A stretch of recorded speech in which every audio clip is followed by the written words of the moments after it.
I'm pretty sure one of the other ones started like this, actually, with this exact dance. Hello everyone, welcome back to Overclock Showcase, the series where I show you overclocks in two ways. We're on to actually the first engineer one, I just realised, of the new season, basically. The new, well, that could sound really misleading. The new season of this series. Because obviously, given that we ended with microconductor add-on for the stubby, I found it best, in my opinion, to when I started going through all of the old overclocks to start with Gunner, and so we started with the minigun. But we are finally back to, or finally on engineer for the first time, with the Warthog overclock. And of course, if you watch to the end of the last episode, then you'll know that it's Stunner. So as usual, I've got two builds to show you, which sort of portray the overclock in two, distinct-ish ways. And of course they are this one. Look at him, he's beautiful, isn't he? And this one. And we'll be starting with this one, and I'll sort of go through them separately, I think, today.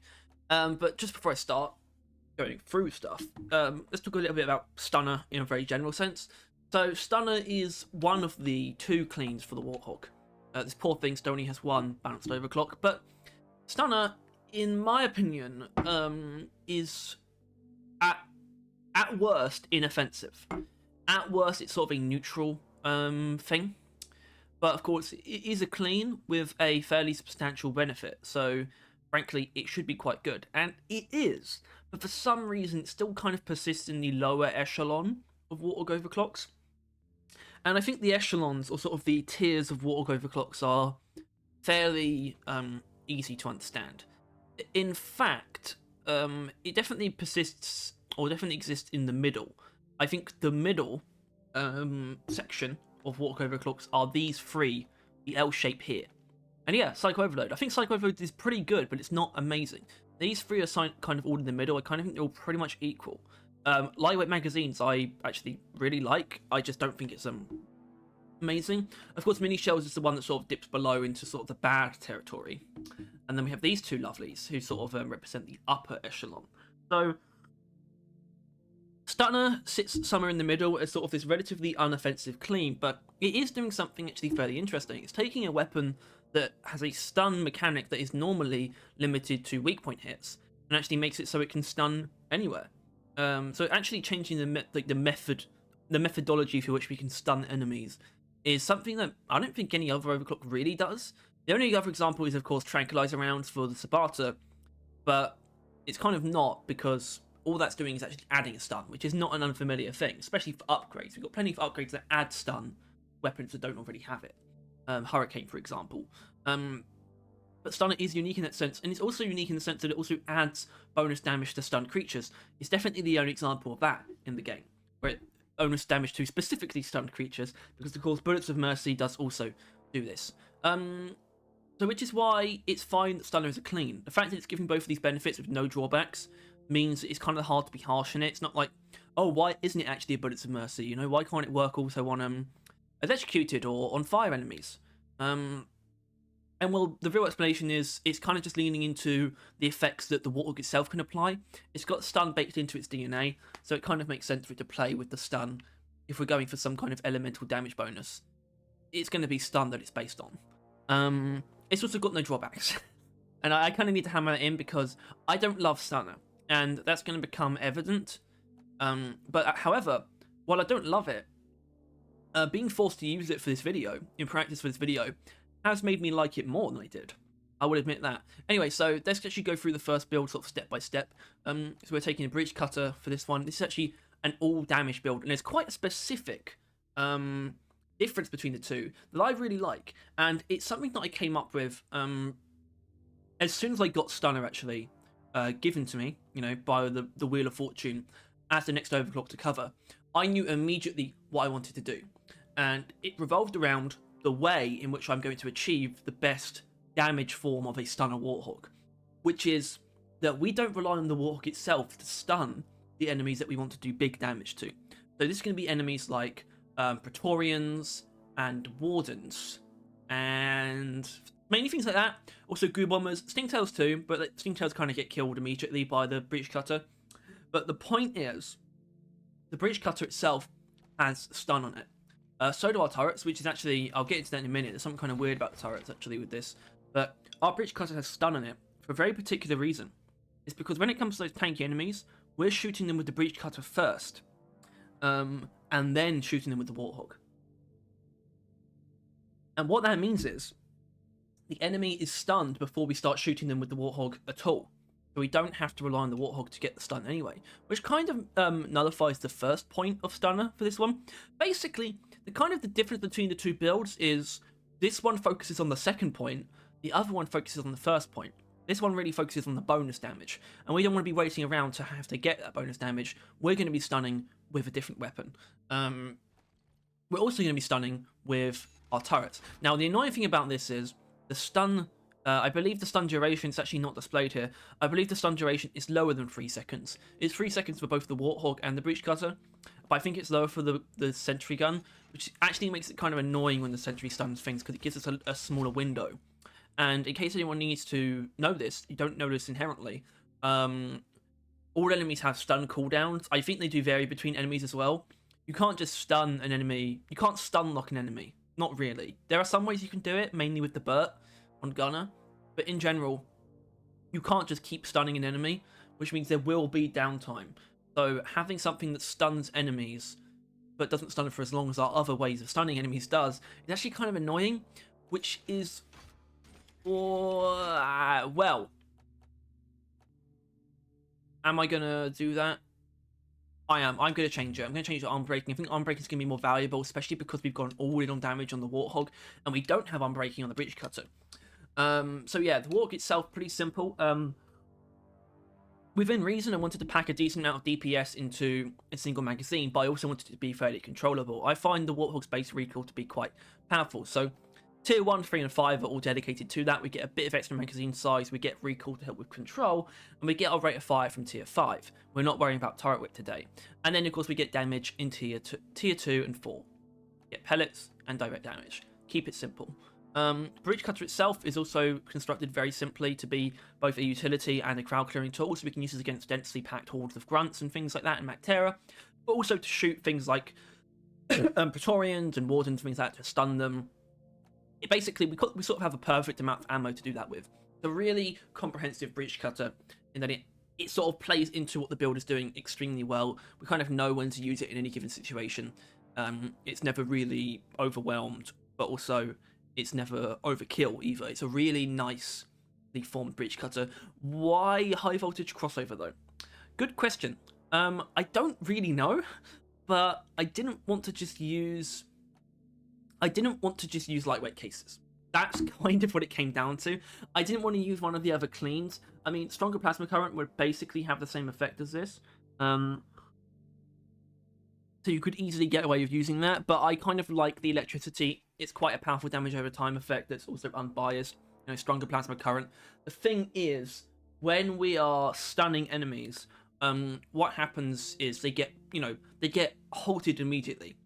And the Breach Cutter has a DPS sort of mechanic where it deals more damage the longer it spends in an enemy.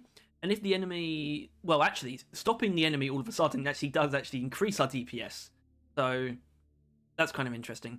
I don't really know why I picked high voltage crossover, but it feels pretty good. It just kind of works. Plasma Bursters actually do have a use here. Their use is fearing Praetorians. Throwing a Plasma Burster at Praetorian, then Breach Cuttering it, and then laying into it with the Warthog is such a satisfying and efficient way to take down Praetorians. It's really, really nice. So yeah, there actually is a choice here to be made with the grenade, and I do recommend the Plasma Burster. Lures would also work. So feel free to use lures if you're a lure guy. In fact, actually, proximity mines do fear as well, so, you know, why not? Use a proximity mine. They definitely don't get used enough anymore. But yeah, that's the first build. Let's get right into it. I picked a, well, it's an assignment mission, so that helps me, I suppose.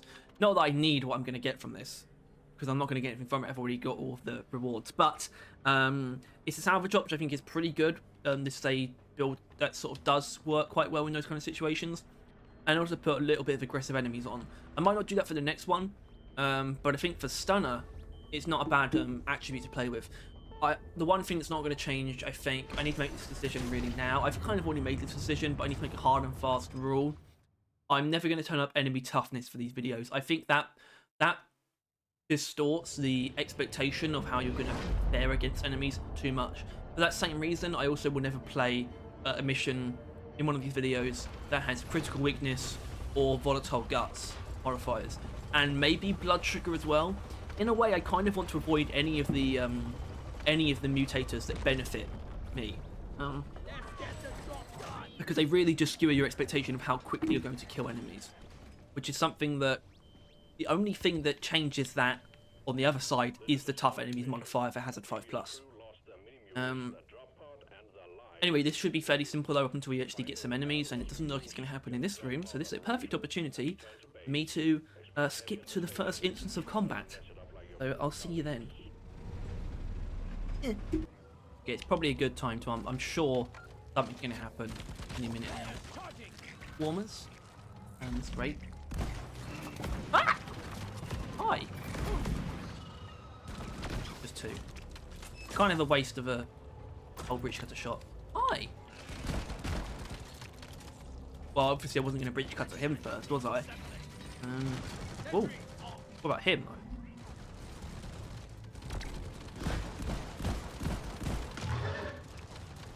There you go. That's what it's all about, baby.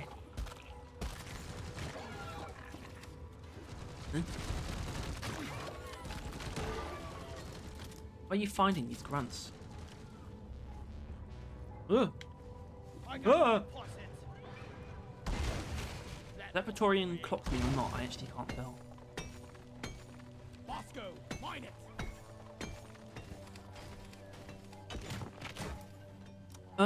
I guess I should actually talk about why I don't like Stunner, and it's actually extremely simple and sort of.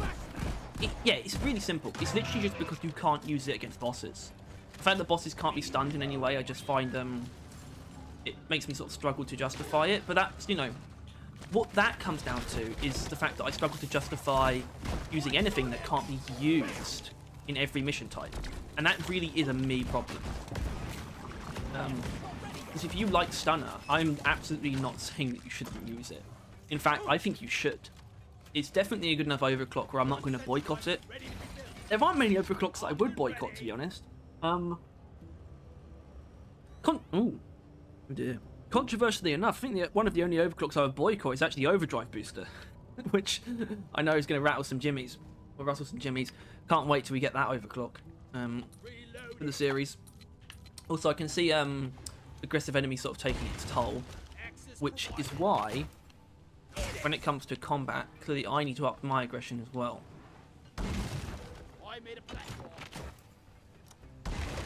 I think it also has a little bit to do with the fact that, aside from when you are shooting a stunned enemy, it's not increasing our ammo efficiency in any way. And I gain ammo efficiency on the Warthog by either using magnetic pellet alignment to, you know, have very strong weak point shots, or using lightweight magazines, or like, I can't remember what it's called actually, the clean ammo one, just to have more ammo, or using pump action to just have such high damage per shot that you gain a lot of efficiency from the kind of breakpoints that you introduce by using the overclock. Stunner doesn't, like, in my opinion, cleanly introduce any new breakpoints to the Warthog over the default weapon, which is a bit of a sticking point for me. But at the same time, if you were going into elimination with it, you could still, first of all, it's still the Warthog. Against a Dreadnought's weak point, it's still going to do good damage, no matter what. And you can still bring a weapon like the Breach Cutter, or like the Shard Diffractor, which are going to handle swarms well, and are going to be able to do good damage to a Dreadnought anyway. So, you're not going to be a complete loss. I'm not going to be doing elimination today. I don't think that's going to benefit me, because, for the simple fact, I know the Overclock doesn't specialise in eliminations. And it's not going to be like, it's just not going to be that interesting, because it's not where it shines. We're not going to be stunning the Dreadnoughts, so there's not much point, really.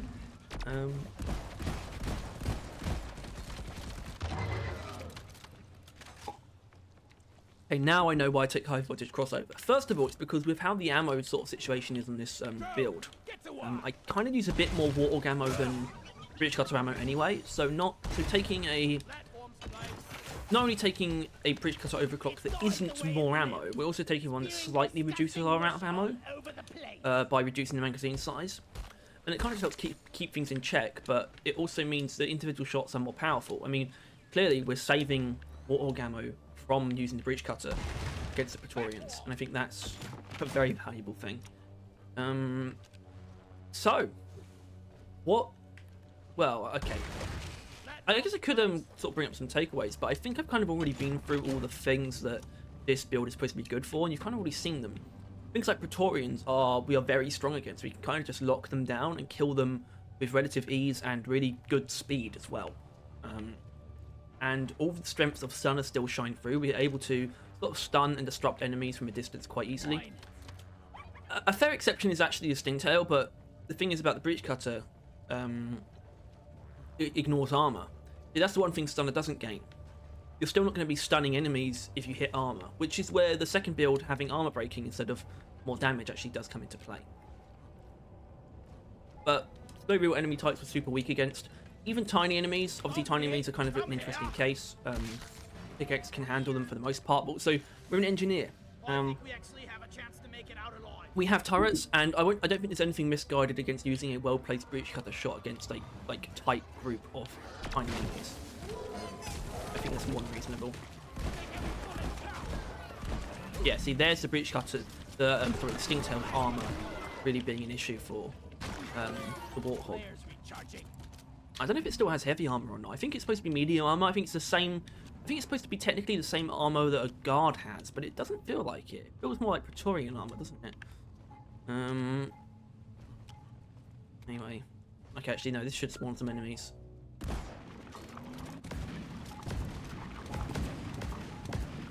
Apology for coughing. Once again, I'm recording on Sunday, and I always go for a run on Sunday before recording as well, so...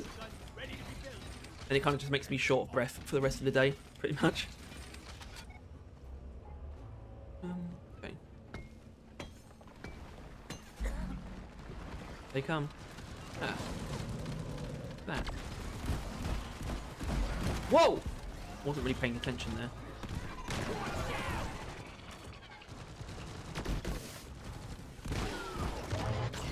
Didn't manage to stun the Tridor either. Oh well. That wasn't a particularly stunner guild encounter, but it wasn't bad either.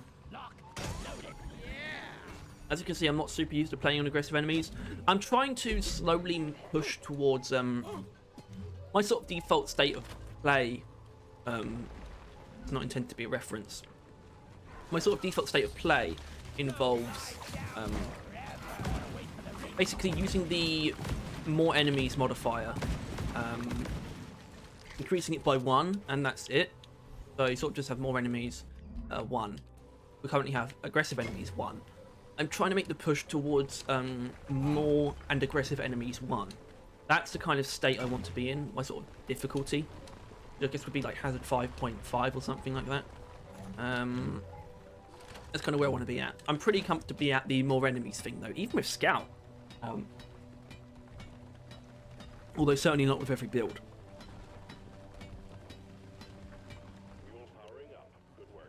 Mm-hmm. Reloading.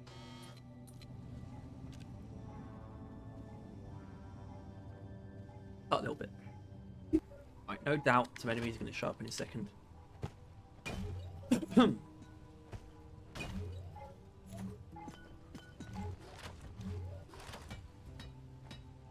Now we listen.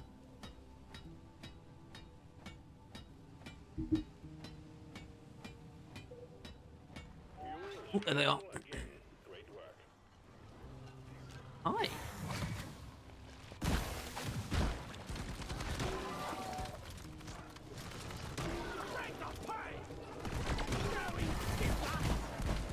Oh.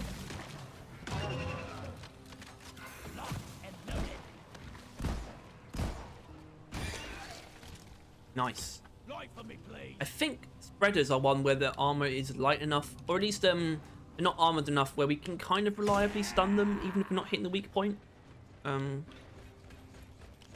Spreaders are the kind of thing where Although, yeah, spreaders are weird, because you might notice me just breach cuttering them, but that's because it's kind of just easier.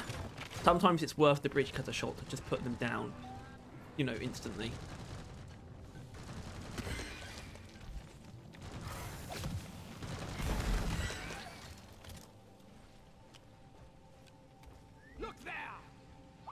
Alright, I'm gonna go get the beer mug. Then we're gonna return to, well, we're gonna start the next stage of the mission. I actually forgot it would spawn enemies when I did that. Hold on. Swarmers.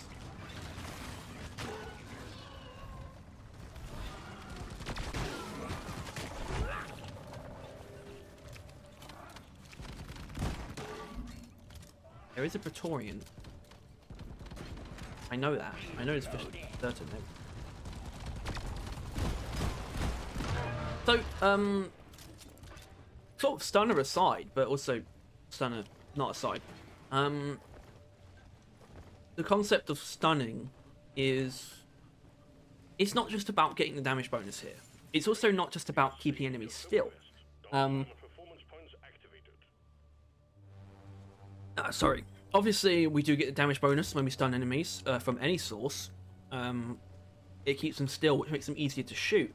But an aspect of stun that I really don't want to be undervalued by anyone is the ability to disrupt attacks. When you have an overclock that is increasing your stun abilities, making you better at stunning, that is therefore also increasing your ability to, or enhancing your ability to disrupt enemy attacks. Things like Trijaws and Spreaders, Stingtails, Taurians, even Acid Spitters. All of these are enemies that have powerful attacks that you can disrupt by stunning them. So that is an extremely valuable aspect of a weapon, well, of an overclock like this, of an effect like stun, and it should not be forgotten about. Also, I straight up missed platform. Ow. I'm a little bit kooky. Yeah. Right.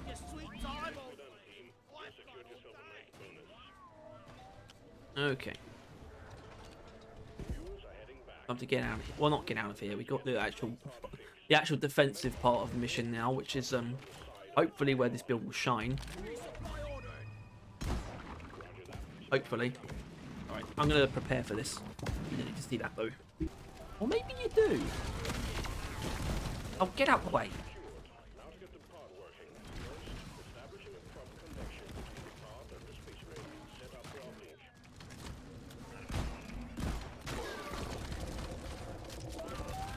Okay.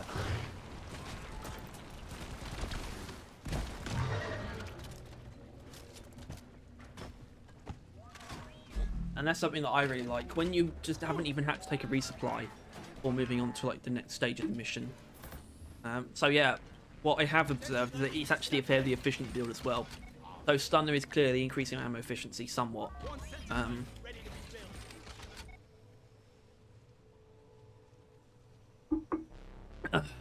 I count myself lucky though we haven't encountered things like oppressors or shellbacks though, because those are the kind of enemies that do make me feel bad. These are enemies that you can encounter in any mission that you can't stun. And honestly, the same goes for just stationary enemies in general. And I definitely feel like you should be able to for certain stationary enemies. Like, in my opinion, things like Spitball Infectors and Corlock Sprouts even, they definitely look like things you should be able to stun.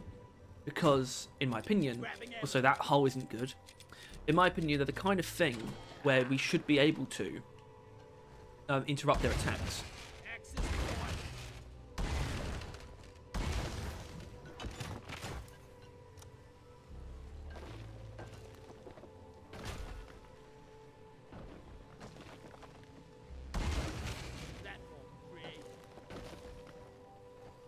Okay. Weird.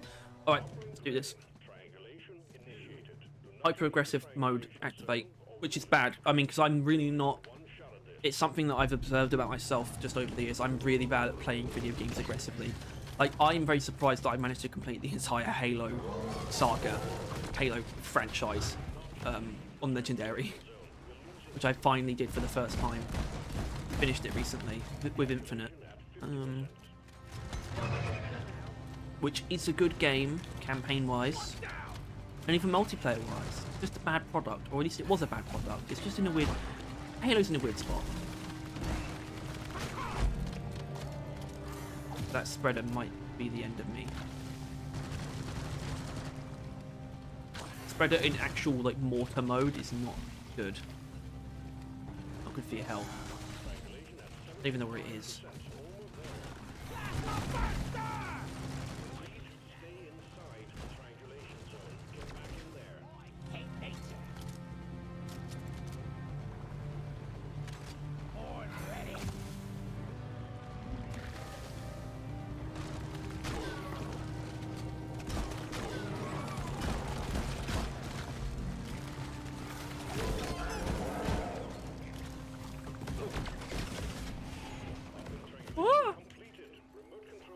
Okay, go terribly.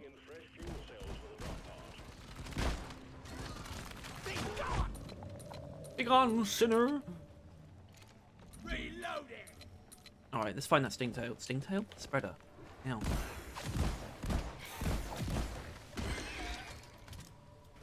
Alright. Yeah, I mean, I don't really know what I can take away from that.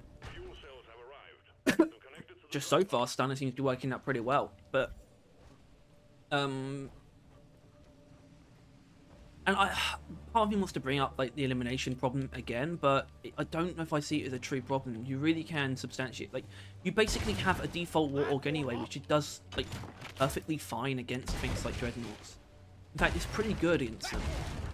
But the Warthog has just good damage, like, rolled into each shot, so if you get up close to a Dreadnought's weak point, you're going to be dealing good damage to it. That's something you will not lose. Also, there's no way I'm doing this up here. That's insane. It's so stupid. Get down. Get down, boy.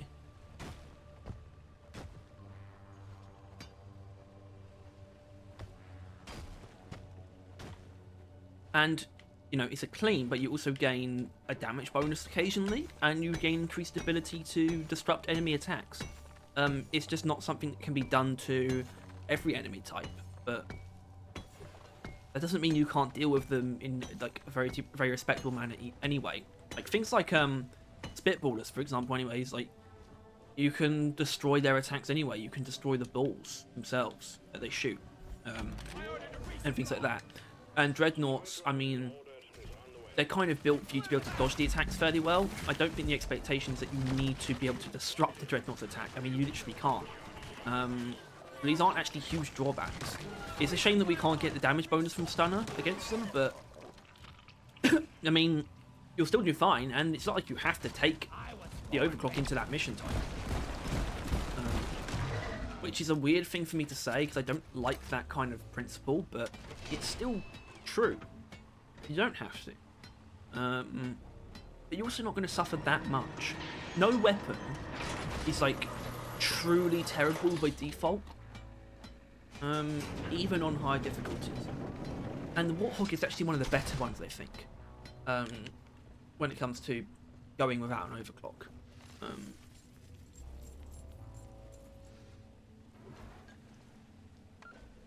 It's sort of a roundabout way of me saying that I think Stunner definitely has like a pretty decent amount of value, really. It's a great overclock. It's at least a B, so maybe even an A tier overclock, to be honest.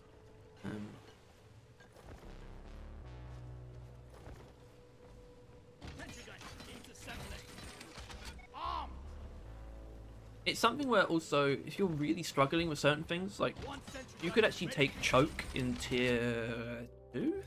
Yeah, tier 2, and have like a really accurate Warthog as well, which you'd be able to stun things like Tri-Jaws from a distance so much easier. Which is a respectable pursuit. I would say don't do that, because you probably... Oh, that's not fair. That's not fair at all. That's bullshit.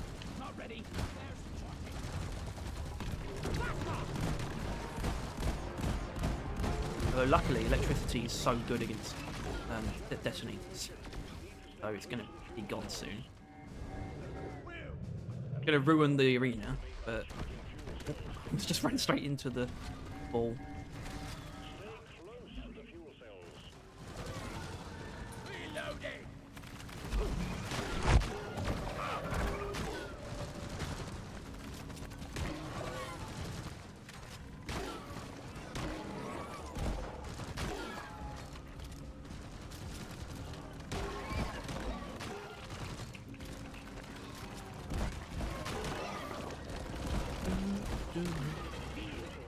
Don't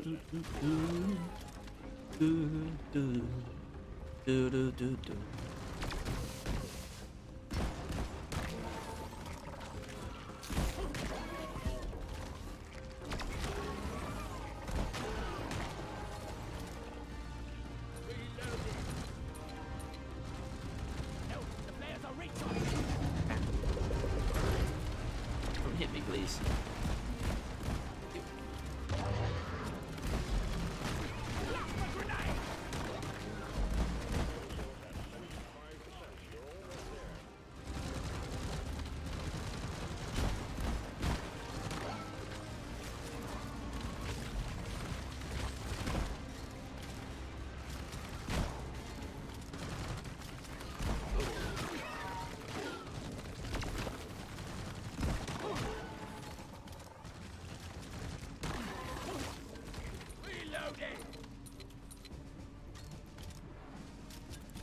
I mean, there's also clearly something to be said, not just about the concept of disrupting attacks, but also just the concept of stopping power. The fact is, we're playing on aggressive enemies, which makes enemies attack faster, makes their projectiles faster, and makes them move faster. And our stopping power, when I'm actually going for it, is pretty good, because we stun enemies so reliably. And that's valuable against those smaller enemies, especially when you're playing on something like aggressive enemies. It's easy to see why something that enhances your stun capabilities is going to be very valuable. And the idea of evolving or establishing a Hazard 5 plus meta is something I'm very interested in. Or rather a personal meta. I imagine that there is definitely a meta. It probably involves things like firebolts and all that jazz. But just a sort of establishing a personal rapport with the difficulty and sort of knowing what works on what. You know, that crowd control and like, disruption effects are going to be very strong on aggressive enemies, for example. I don't know if that means we're going to go for aggressive enemies on the next mission as well. I might. Oh, damn, I fucked up there. I mean, I didn't really fuck up, I still killed it just fine, but with the Praetorian, where I decided to use 2 breach cutter shots instead, then actually lost the stun before I was able to start shooting at the Warthog. Which is something that you want to get the damage bonus, you want to avoid that, so...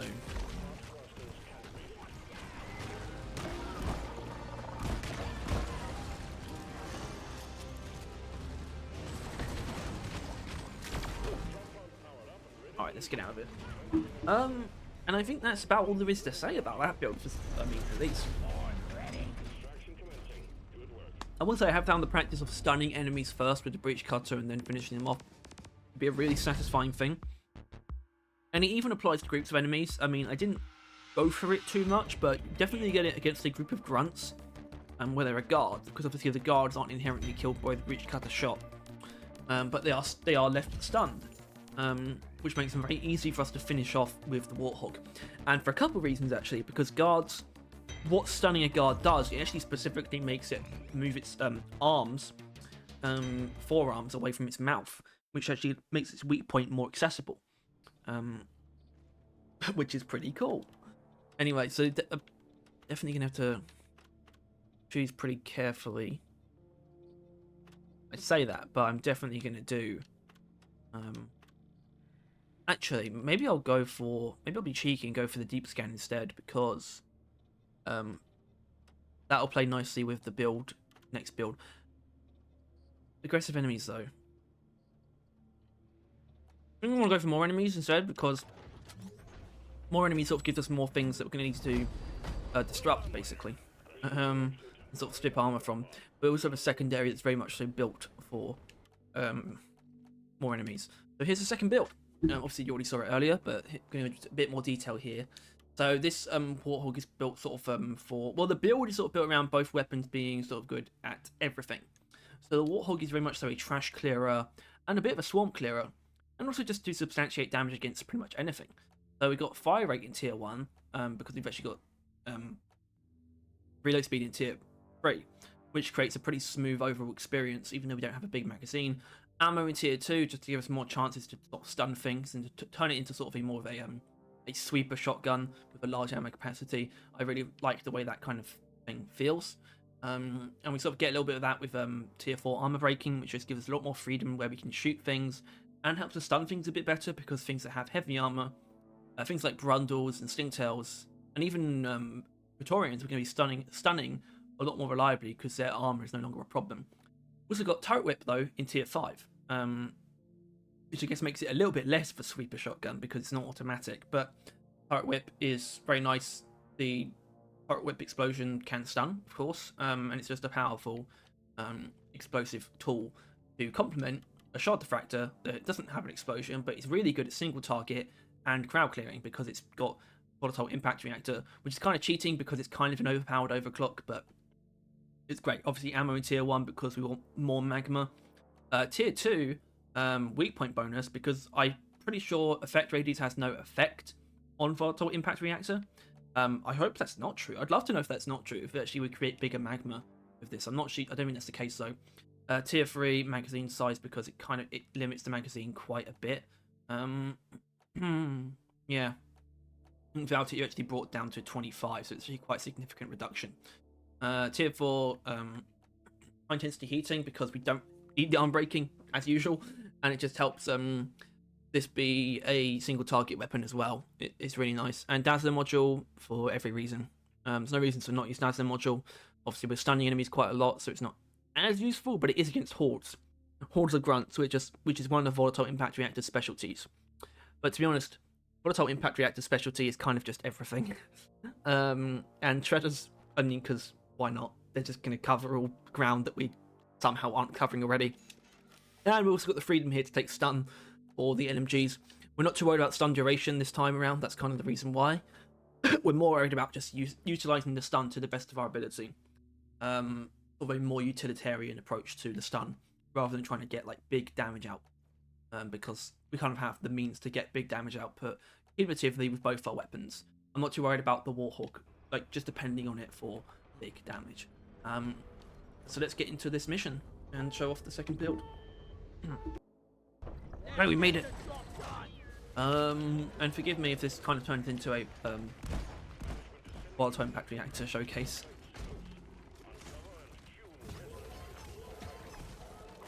The hell?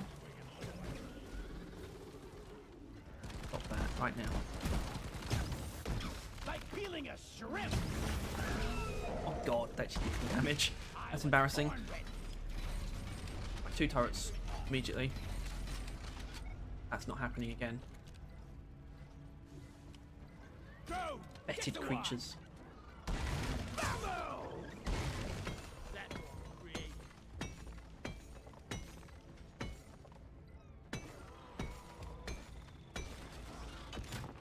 Stalker.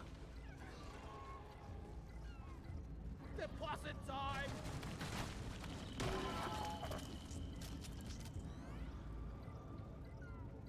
Shoot it.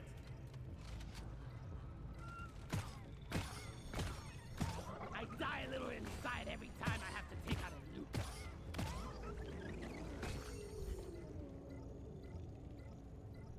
Is it gonna show up? Like at any point? I guess not. Mine it. Oh, I didn't actually grab the pots of gold. Molly carries Pot minerals, gold drink. and we shoot bugs in mine. Not like me. Dwarf life in a nutshell. Loot bump open.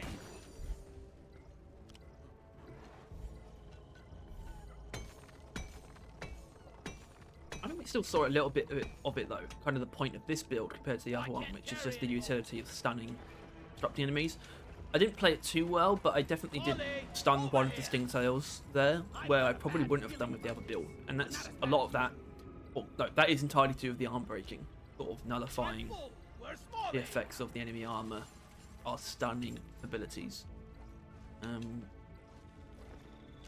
So definitely worth taking arm breaking with this overclock. And this is why I'm really appreciative of my decision to have this very specific approach to these videos, where I make 2 distinct builds, or 2 builds that are as distinct as I can sort of do. That shell back will be the death of me.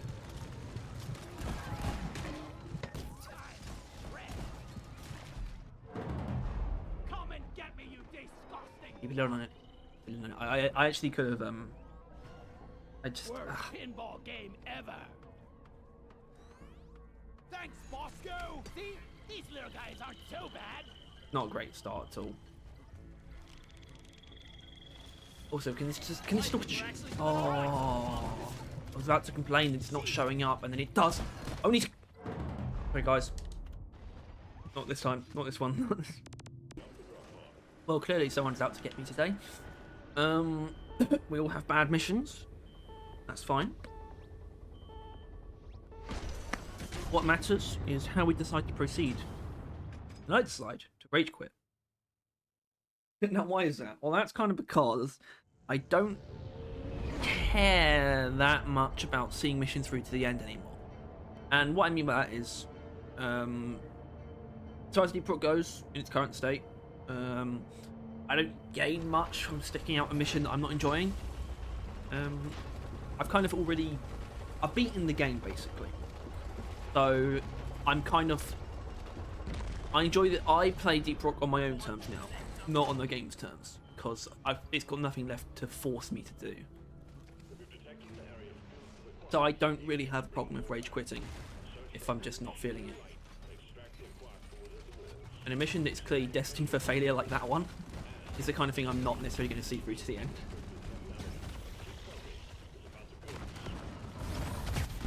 Think you can kill me? Well, think again.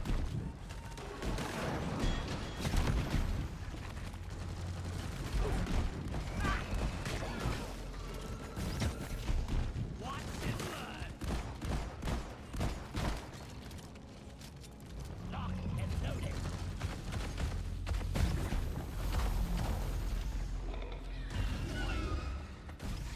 But this should be interesting though, because what we got now is a long point extraction gunk seeds. It's past your Oh, let's see if we can actually pull this one off.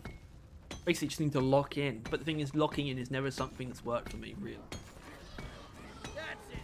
Back to full. I kind of had to lock in actually when I was fighting the Harbinger here. Clear. Recharging. Reloading. Much better. What's something I do want to talk about actually, the fact that we are now living in a post Ghost Ship newsletter relaunch world. So on the Monday that's just passed, this has been recorded on the Sunday just before that Monday. The first issue of the relaunched Ghost Ship newsletter should have come out, and I wonder what's in it. What goodies Aaron has in store for us, I really don't know. I hope I access it, because I think you do have to sign up for the newsletter, and I fully intend to, but I occupy this weird middle ground where sometimes I just am technologically literate, even though I'm not certain things. Access provided. Needs assembling. Which I definitely shouldn't be at the moment, given I'm doing a computing course now.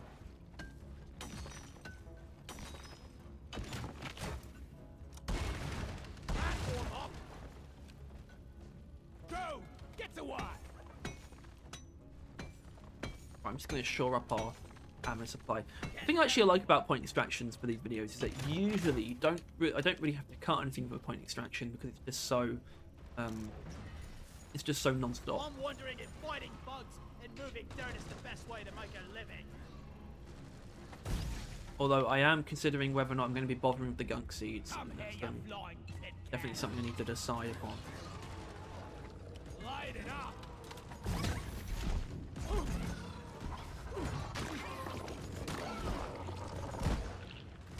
Ready.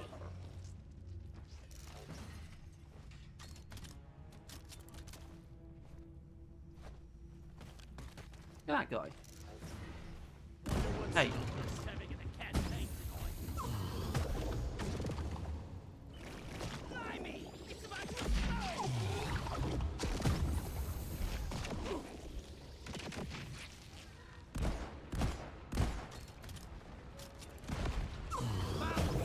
Greasy meatball.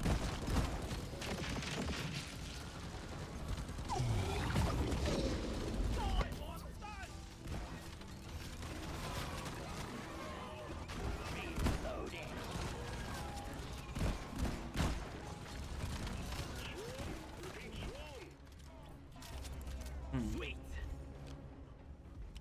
Help me I need mind to make some progress on this mission, I think.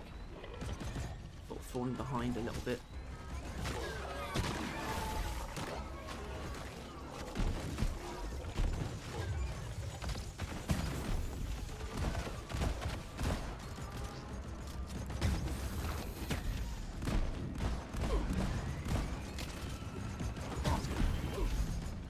Right. Oh! Oh! I was born ready, shredder. I made a plan. This was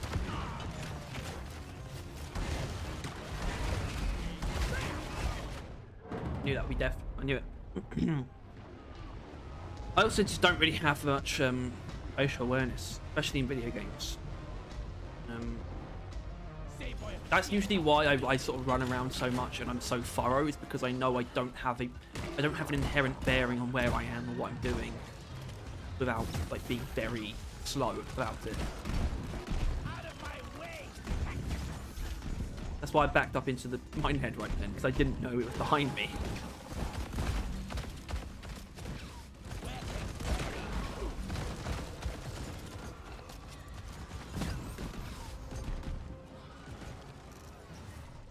I think we actually have a chance to make it out alive. Especially an issue that sort of raises its head while I'm driving, because obviously in England our passenger side is on the left. I basically have no concept of how far to the left I am, because that's the passenger side. It's not good. Really bad, actually. It almost led to a few unfortunate accidents. Hasn't actually led to any, but it almost has. Cliff it, menace down. Bosco, mine it, lock and load it. I can't carry anymore. Feeling much better now.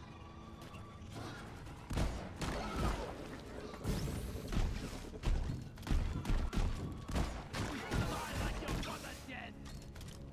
Born ready. All right. The word Help me mind this. executive decision. Platform. But they don't succeed. Even though I could probably easily get them from there down to. Also, this is double XP. Actually, rehash, revoke that. Get the gun seats.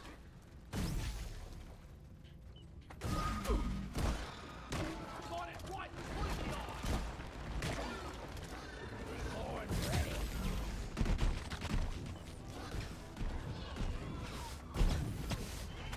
Wait, there we go.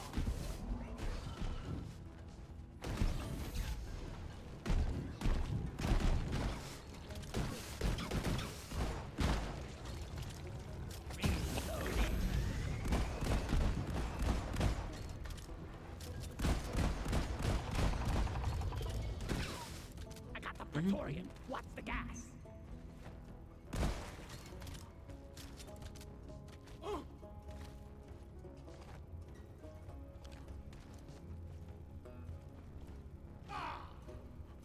Trying to think about the fact that these gunk seeds might just be going. Oh, there's a hole nearby. So they could have been going in. It looks like I've avoided it for the most part.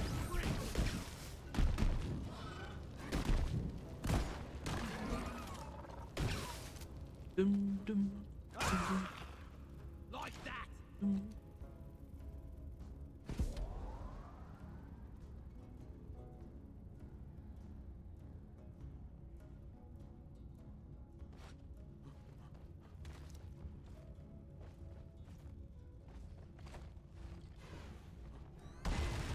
Platform.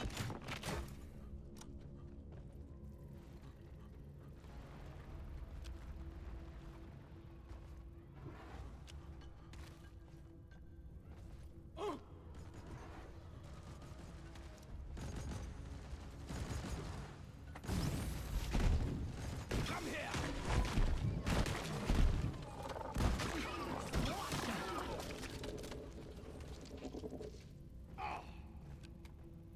Go.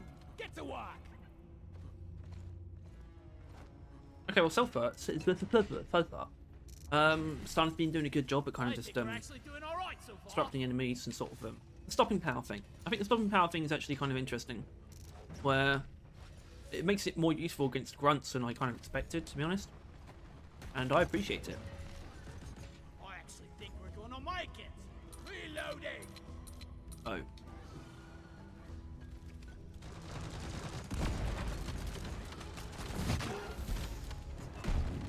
He's dead.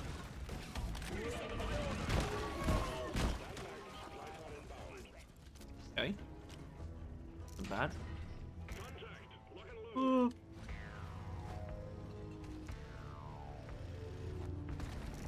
I need to remember I've got shredders as well. Definitely. I should not forget I have shredders.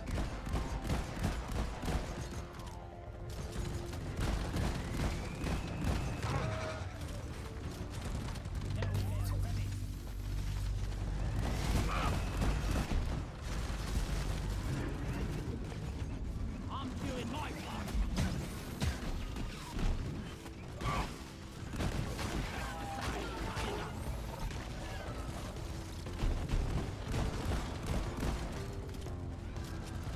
Weapons ready.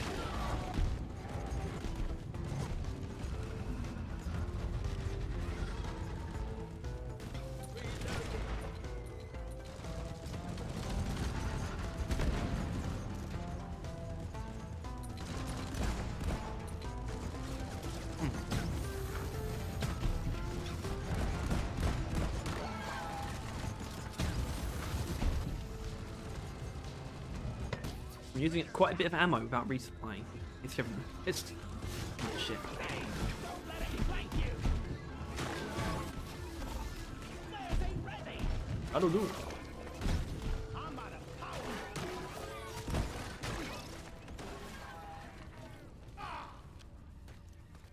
At this point, I'm going for a double dip.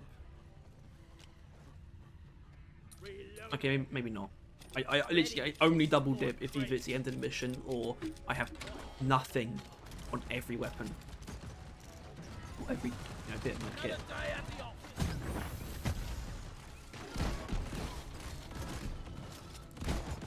Like, I have to be truly out of ammo to double dip. The only exception would be traversal tool, I think. I need to be out of ammo on everything else. Or the flare gun in Scout's I'll case. beat your record this time. Just watch me. Don't mind having a bit of ammo in the flare gun and double dip.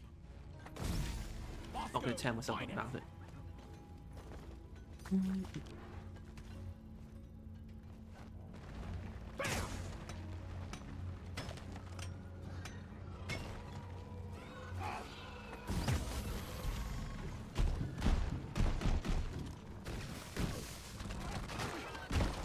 I was born ready.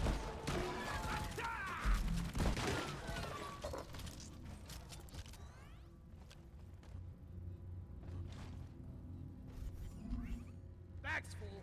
Can't carry anymore.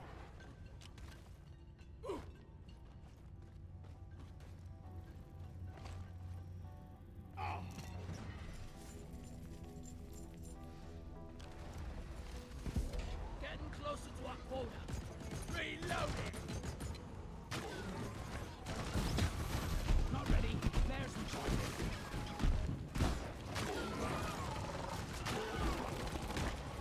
Hit you.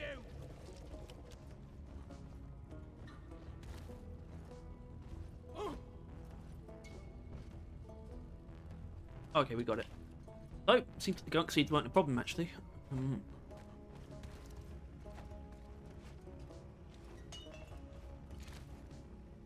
was expecting it's going to be the quarks that are going to be the problem.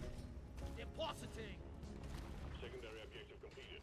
Now finish the job. Which definitely can happen on bigger point extractions. The best worst beer mark will do good in the bar. You've earned yourself a nice performance point bonus.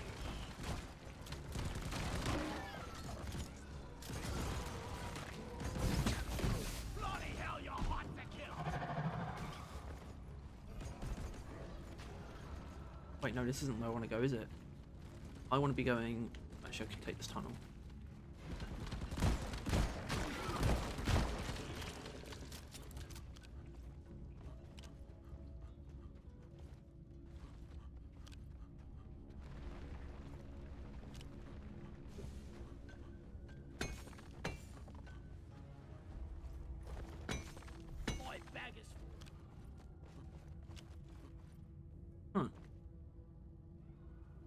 They must all be in that offshoot room I haven't been to yet. Shredder swarm. Can't even do all this. Yeah, so actually with this build, I can honestly say I'm not like overly chuffed about the damage output. It's sort of been hampered by not taking either damage ups. The only damage up we have is Stunner itself, which does come into play, and I do appreciate that I have more ammo to stun things with. And it is kind of alleviated by the Shard Diffractor being very ammo efficient and being able to sort of laser down single targets as well. But I felt like we're getting a bit more out of Stunner on the other build, potentially. I might be willing to say that. The swarm is upon you. Whine. Nothing like killing a Spitborn Infector with Shard Diffractor, genuinely.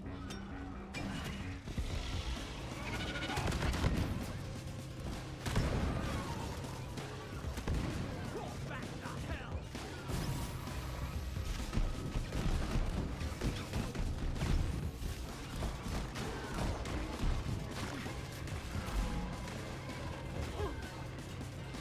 Honestly, though, Stunner's a kind of overclock where it makes me wish we had a way to give the Warthog a blow through without taking pump action. Because it's not even the thing I go to pump action for as well. It's the thing. Like I don't think pump action truly needs the blow through in a way.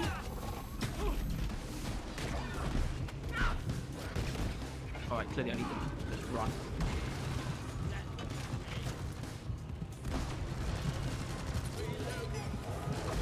Oh, that's death. Or not.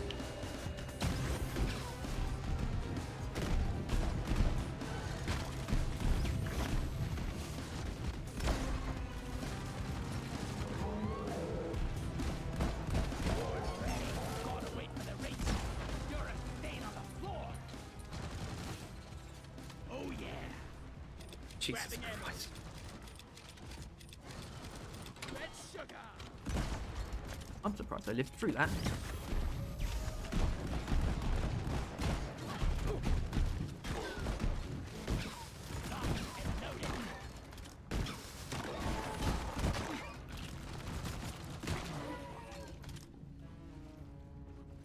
Whatever just happened, I found it very satisfying. Reloading. Alright, let's get these damn quarks. Actually, that's the thing,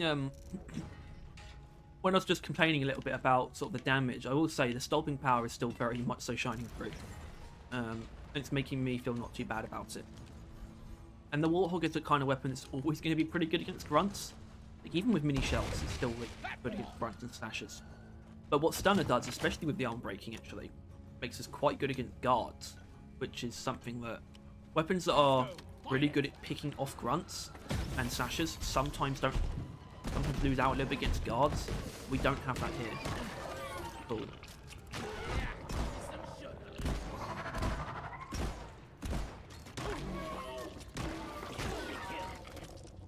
And even there, where I wish I was actually hitting the stunned grunts, but frankly, them being stunned meant they weren't a threat, though, which in itself is useful.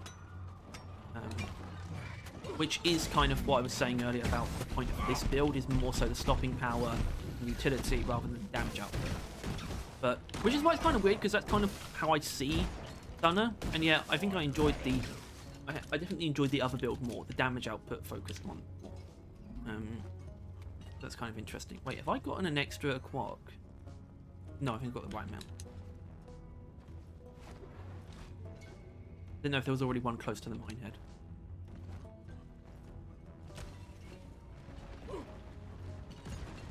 Shred and destroy. Make it.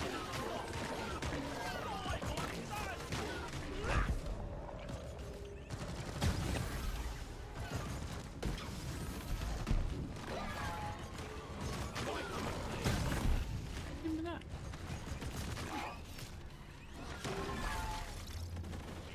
Lovely. You've achieved your objective in a record time. Brilliant work, everyone. We'll send in the escape cap. And yeah, I think that's kind of what it really comes down to. Sonic can be used to either bolster the Warthog's single target damage and stopping power at the same time, or you can kind of just go down either lane, but you still get the benefits of both. You're never going to be losing out.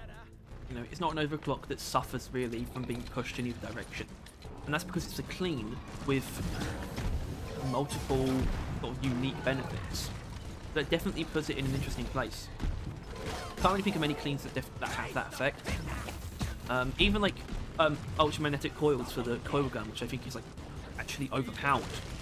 It's not unique, really.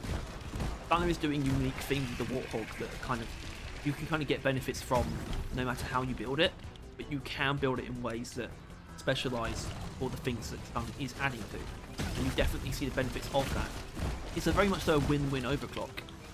It just doesn't make you stronger in certain situations, but that's not a downgrade. The only way it's theoretically a downgrade is when you can compare it to other overclocks that you could be taking. Like, well, I could have more damage here, and it's true, but you could also have increased stopping power,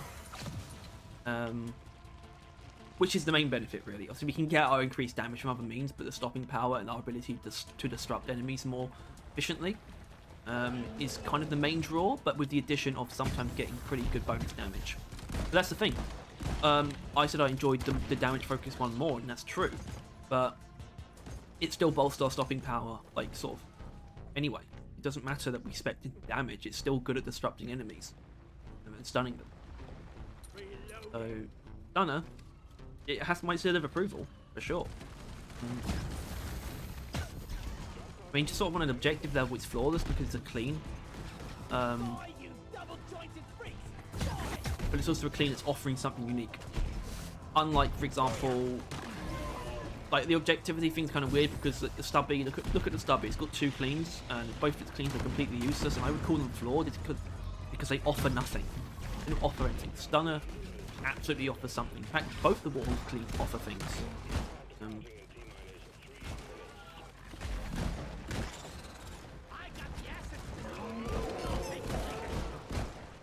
Okay, so that's important. See, there we did actually stun a Sting Tail before it grabbed me. But what was also important there is that we also one-clipped it. We can kill Sting Tails in one clip, which I think is actually an important breakpoint, genuinely. That's nice.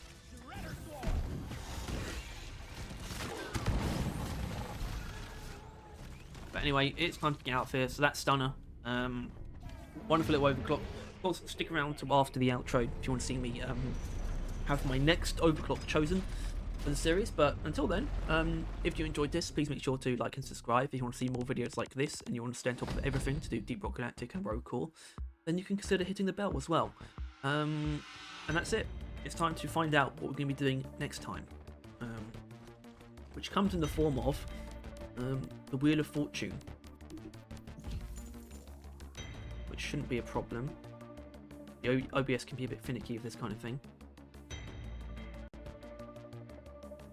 There it is. Alright, just give me a minute and I'll get the wheel set up. Actually, I need to explain how it works again, don't I? I think I just cut myself off by pausing the recording. Okay, so here's how it works. It's fairly simple. Obviously, we've got our next weapon here, which will be the Thunderhead. Very exciting. And we have 7 overclocks. But actually, we only have 6 because we've already done mortar rounds. And going from left to right, top to bottom, they are numbered 1, 2, 3, 4, 5, 6, 7. But because we've already done mortar rounds, which is number 1, you see the wheel here, numbers 2 to 7. So I simply spin the wheel to find out which overclock I'm going to be doing next time. I don't really want Big Bertha or Carpet Bomber for some reason. 6. Which is Carpet Bomber. Right? 1, 2, 5. Yeah, it is. Okay, fine. These are the rules. Keeps me on my toes. So yeah, next time will be Carpet Bomber. Next week, next Saturday. No, next Tuesday. Why would it be Saturday? Next Tuesday, Carpet Bomber time. So stay tuned for that. Once again, thanks for watching. See you next time.